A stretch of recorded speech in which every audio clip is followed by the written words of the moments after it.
Connais-tu l'histoire d'Arthur Nebbe ? Eh bien, si c'est non, laisse-moi te la raconter. Fils d'un instituteur, Arthur Nebbe naît le 13 novembre 1894 à Berlin. Il participe à la Première Guerre mondiale, au cours de laquelle il est décoré de la Croix de fer de seconde puis de première classe.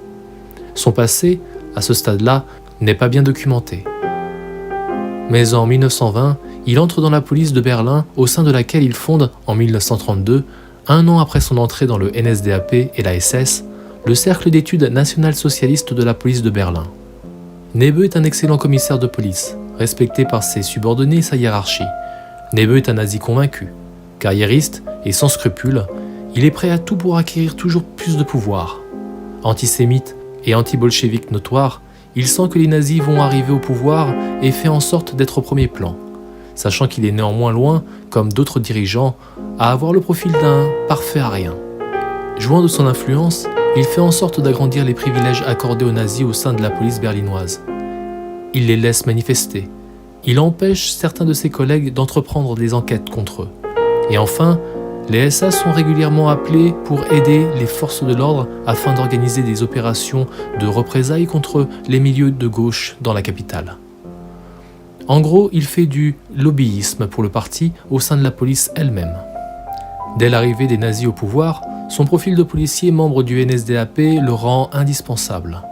Il participe à l'organisation de la nuit des longs couteaux, notamment. Puis, il est nommé directeur de la police prussienne en 1935 et devient, en 1937, le directeur de la police judiciaire du Reich, bientôt intégré au RSHA, dirigé par Reinhard Heydrich, sous la dénomination de Kriminalpolizei, ou Kripo en abrégé. Directeur de la Kripo, il est impliqué dans l'incident de Gleiwitz, ou aussi appelé Opération Himmler. Cette opération commando, montée de toutes pièces par les nazis, consista à simuler le 31 août 1939 une attaque polonaise contre un émetteur radio situé à Gleiwitz, alors en territoire allemand, aujourd'hui Gliwice, en se servant de prisonniers de camp assassinés et revêtus d'uniformes polonais, servant de prétexte pour déclencher l'invasion de la Pologne le 1er septembre 1939. Elle est généralement présentée comme une opération sous fausse bannière, ce qui déclenche la Seconde Guerre mondiale. Le 3 novembre, un certain George Elzer plaça le mécanisme d'une bombe qu'il avait fabriquée, seul, dans le pilier de la brasserie Burger Braukeller, et règle le mécanisme pour que la bombe explose le 8 novembre entre 21h15 et 21h30, le jour anniversaire du putsch de Munich où Hitler a l'habitude de faire ses discours. Malheureusement, ce soir-là, Hitler quitta la pièce 8 minutes trop tôt. Mais la bombe explosa, faisant une 50aine de morts, mais pas Hitler lui-même. Elzer, à plusieurs kilomètres de là, fut arrêté à la frontière suisse et incarcéré. Nebbe fut envoyé personnellement pour interroger le prisonnier et savoir ce qu'il en était réellement. Les SS ayant torturé le malheureux en lui arrachant les ongles et en le brutalisant avant même qu'il n'arrive. Étonnamment, Nebbe reste un policier et il procède avec les méthodes de celle-ci. Il interroge Elzer d'homme à homme et met du temps à croire que Elzer avait bien agi seul.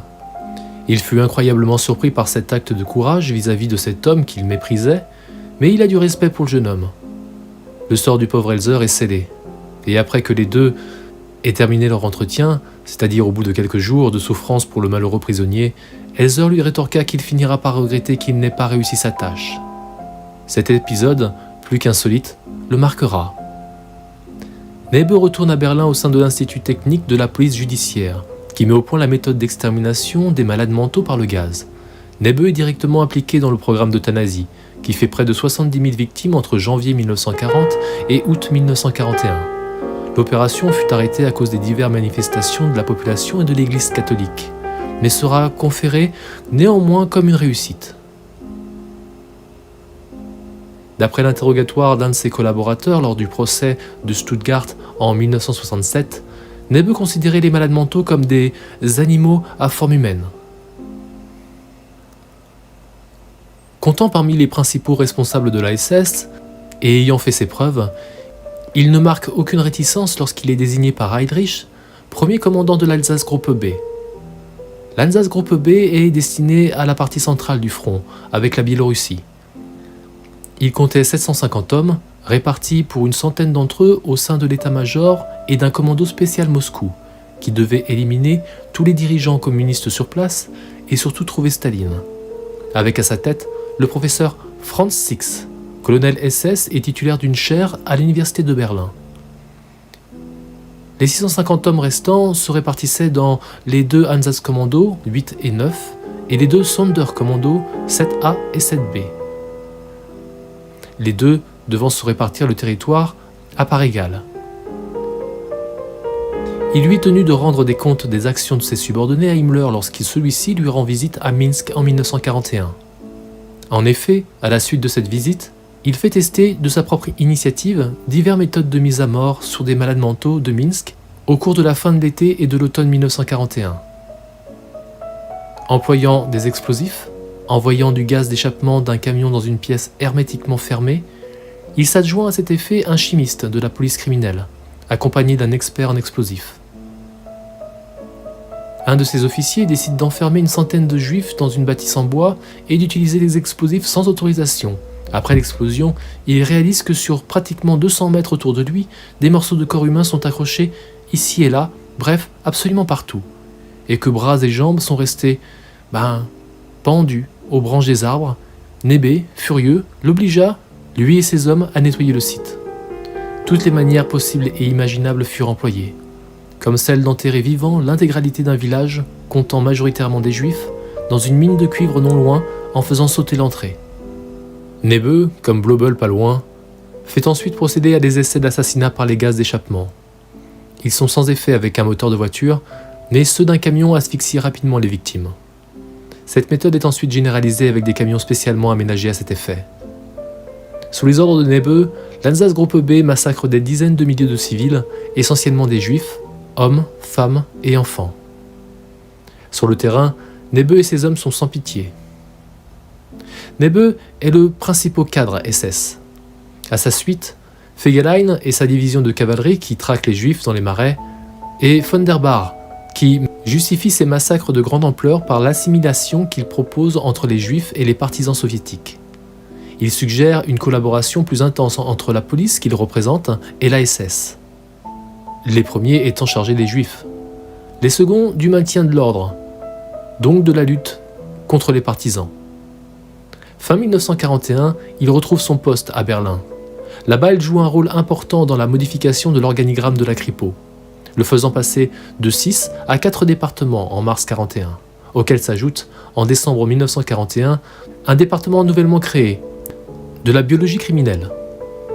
À la veille du départ de Nebe, le 14 novembre 1941, l'Einsatzgruppe B comptait déjà plus de 45 000 meurtres à son actif. Néanmoins, il se trouve loin derrière les résultats de son collègue Stahlecker, à la tête de l'Einsatzgruppe A, dans les pays baltes, qui a assassiné 221 000 personnes. Dans cette même période, dès 1942, il est convaincu que progressivement l'Allemagne risque de perdre la guerre. Et il commence à prendre des contacts avec les conjurés par l'entremise d'un vieil ami, le colonel Hans Oster, en poste également à Minsk, où il est basé. En novembre 1941, Nebe demande à rentrer, officiellement pour affaires. Mais la vérité c'est que Nebe boit sans cesse, et son état nerveux se dégrade radicalement. Bercé dans l'idée qu'un bon nazi est imperturbable, il réalise que ce qu'il fait commence à le hanter. Les cris, les femmes, les enfants, il ne supporte plus cette boucherie. Cet homme vit littéralement dans un océan de sang et de larmes. Nebe ne souffre pas d'une maladie pathologique, s'apparentant par exemple à de la sociopathie ou à quelque chose dans ce goût-là. Il est pleinement conscient du mal qu'il fait, qu'il inflige. Même sans cœur, un esprit humain ne peut affronter des horreurs à ce degré-là. Alors il poursuit ses activités à la tête de la Kripo et maintient ses contacts avec des groupes allemands de résistance, jouant sur les deux tableaux. Nebe est un réaliste. Il réalise très vite, au fait des informations qu'il reçoit, il est contre la déclaration de guerre faite contre les Américains. Il sait que la situation sur le terrain à l'Est ne se passe pas vraiment comme prévu. Notamment, il informe les groupes de résistance des conséquences de la conférence de Wannsee, qui a ébauché les méthodes pour l'extermination des Juifs, avec la solution finale. Inquiet de devoir rendre des comptes en cas de victoire alliée, qu'il sait à ce stade-là de la guerre quasiment inévitable, il choisit de participer activement au complot du 20 juillet 1944 contre Hitler. Nebbe est désigné pour mener une équipe de 12 policiers chargés de l'exécution de Himmler, mais aucun signal de déclenchement de son action ne lui parvient. Au cours de l'enquête et de la vague d'épuration qui suivent l'attentat raté, ses liens avec les militaires opposés à Hitler sont mis en évidence. Et là pour lui, c'est vraiment la merde. Nebbe choisit de prendre la fuite et de se dissimuler à proximité de Berlin sur un îlot de la Wannsee. Alors personnellement, pour connaître les alentours de Berlin, c'est pas le meilleur endroit que j'aurais choisi. Dénoncé par une ancienne maîtresse, il est arrêté le 16 janvier 1945, et après des aveux complets et spontanés, il est condamné à mort par la Volksgerichtshof, ou tribunal du peuple. Puis il est exécuté à une date incertaine du mois de mars, dans la prison de Plötzensee. Les enregistrements officiels fixent sa mort au 21 mars 1945, par pendaison au moyen d'une corde à piano suspendue à un creux de boucher, conformément à la demande de Hitler qui souhaitait voir les conjurés pendus comme du bétail, souhaitant même qu'elle soit filmée pour potentiellement les visionner lui-même. Bien qu'il ait été exécuté en raison de sa participation à la conjuration du 20 juillet, il est cependant cité par certains criminels de guerre nazis mis en cause dans le procès de l'après-guerre. En effet, lorsque ceux-ci expliquent avoir obéi à ses ordres, ils le présenteront comme l'un des instigateurs des exécutions de masse, ce qu'il était sans aucun doute. Nebbe avait participé à l'opération T4, donc on ne peut pas dire qu'il se soit joint à l'extermination des Juifs sans connaissance de cause. Non, Nebbe fut très certainement à un moment donné totalement dépassé par ce qu'il entreprenait. Ses statistiques étaient inférieures à celles des autres Einsatzgruppe, et lorsque les informations venant du front disaient que la guerre sur le terrain allait être perdue, ça a mis des doutes dans ses actions et dans son allégeance. Il retourna donc sa veste. Prise de conscience ou lâcheté, qui peut le dire? En tout cas, ce fut le seul, à ce niveau-là d'implication, à clairement vouloir arrêter. La conclusion en est qu'il fut lui-même victime de la barbarie qu'il infligea. L'ironie voulut que ce soit de la main des gens qu'il aida à mettre au pouvoir 10 ans plus tôt.